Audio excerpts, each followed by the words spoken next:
രോഹിണി സീരീസുകളിലൂടെ സൗണ്ടി റോക്കറ്റിൻ്റെ പരിജ്ഞാനം നേടിയ ശേഷം ഓർബിറ്റൽ ലോഞ്ച് വെഹിക്കിളിനായുള്ള പരിശ്രമം ISRO തുടങ്ങിയിരുന്നു. 7 വർഷം ഇതിനായി എടുത്തു. 40 കിലോഗ്രാം ഭാരശേഷി വഹിക്കാനും 400 കിലോമീറ്റർ ഉയരപരിധിയിൽ എത്തിക്കാവുന്നതുമായ SLV നിർമ്മിച്ചു.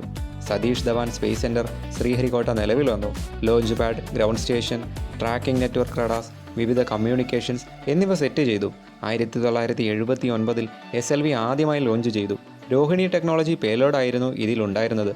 പക്ഷേ സാറ്റലൈറ്റിനെ ഭ്രമണപഥത്തിൽ എത്തിക്കാനായില്ല. പക്ഷേ പിന്നീട് 1980 രോഹിണി ടെക്നോളജി സീരീസിലെ സാറ്റലൈറ്റ് വിജയകരമായി ഭ്രമണപഥത്തിൽ എത്തിച്ചു. ഇതോടുകൂടി ഈ സാങ്കേതികവിദ്യ സ്വായത്തമാക്കുന്ന 7ാമത്തെ രാജ്യമായി മാറി ഇന്ത്യ.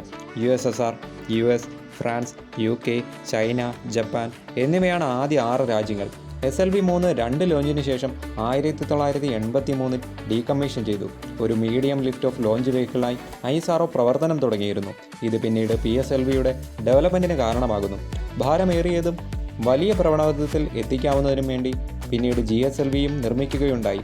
ഈ യാത്ര ഇപ്പോൾ ചാന്ദ്ര ദൗത്യങ്ങളും ഗഗൻയാൻ മിഷനിലും അനേകം സാറ്റലൈറ്റുകളിലും എത്തി നിൽക്കുന്നു.